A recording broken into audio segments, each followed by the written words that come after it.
Hello, I am Dr. Carlos Lopez and I'm the Assistant Superintendent here at Ypsilanti Community Schools. Boys and girls, I'm going to read to you the story, one of my favorite stories, which is the true story of the Three Little Pigs.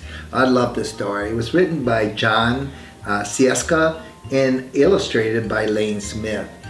It's one of my favorite stories because it's one of those stories that puts it from a different point of view. So today, here's the true story of the Three Little Pigs. As you can see, the wolf is right in the center and it says, "Buy a wolf," okay? So it's like, if you think about it, it's like a newspaper article, right?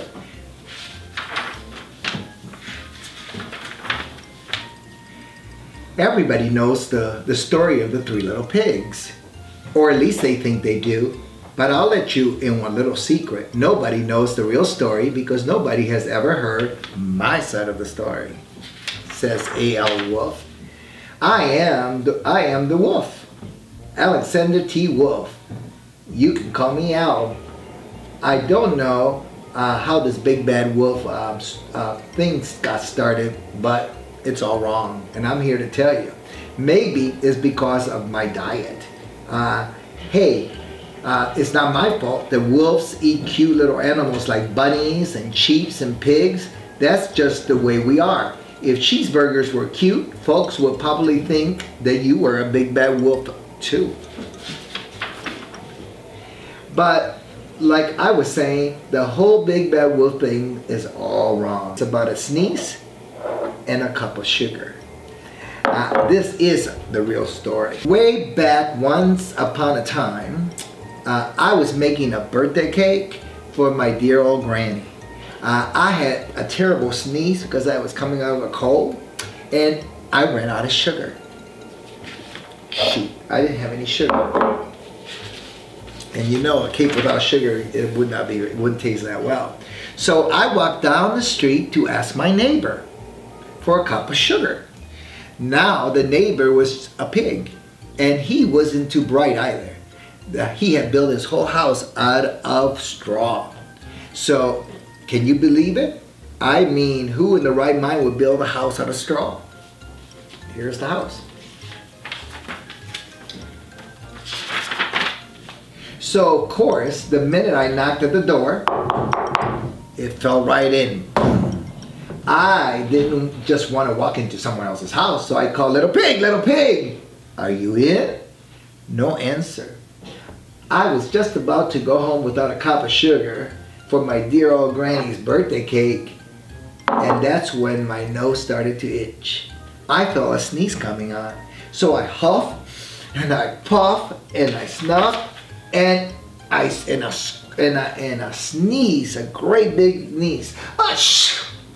Blew all over the place. But you see what happened? You see the pig flying all over the place. Well, and you know what? The whole darn straw house fell down, and right in the middle of the pile of straw was the first little pig, dead as a doornail, and he had been home the whole time. It seemed like a shame to leave that perfect, good ham dinner laying there in the straw, so I ate it up. Think about it as a big cheeseburger just laying there at the table. You will eat it too. I was feeling a little better, but I still didn't have my cup of sugar for my dear old granny's birthday cake. So I went to the next neighbor's house. This neighbor was the first little pig's brother. He was a little bit smarter, but not that much. He had just built his house out of sticks. I rang the bell, ding dong, and I rang the bell of the stick house, and nobody answered. So I called, "Little Mr. Pig, are you in?" He yelled back, "Go away, wolf! You can't come in. I'm shaving the hairs in my chinny chin." Just grabbed the doorknob when I felt the sneeze coming on. I huff and I puff and I try to cover my mouth, but I sneezed a gray sneeze. Ah, shoo! And guess what happened? And you're not going to believe it. This guy's house fell just like his younger brothers. And when the dust cleared, there was the second little pig, dead as a doornail, Wolf's Honor. Now, you know, food will spoil if you leave it out there in the open. So I did the only thing that was to do.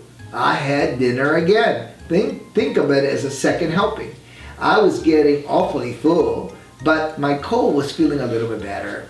And I still didn't have the cup of sugar for my dear old granny birthday cake, so just did not have it yet. So I went to the next house, and this guy was the first and second little pig's brother. He must have been the brains of the family because he built his house out of bricks. I knocked at the door and no answer. I knocked at the door and no answer. I called, Mr. Pig, are you in?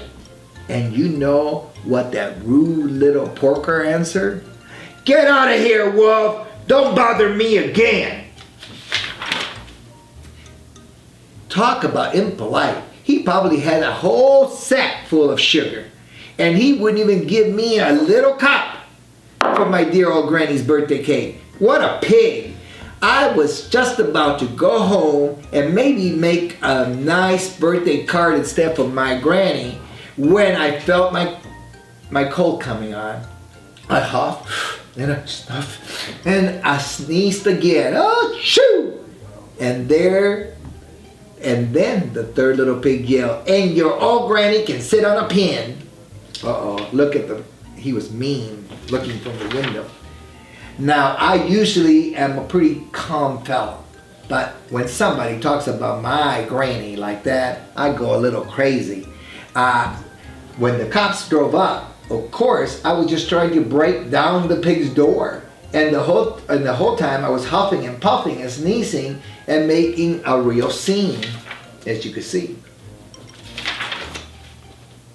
The rest of the story is history. The news reporters found out about the two pigs I had for dinner. They figured a sick guy going to borrow a cup of sugar didn't sound like a very interesting story. So they dressed up the story with that huff and puff and to blow your house down, and then they made me the big bad wolf. That's the real story. I was framed. But maybe, just maybe, you could loan me a cup of sugar.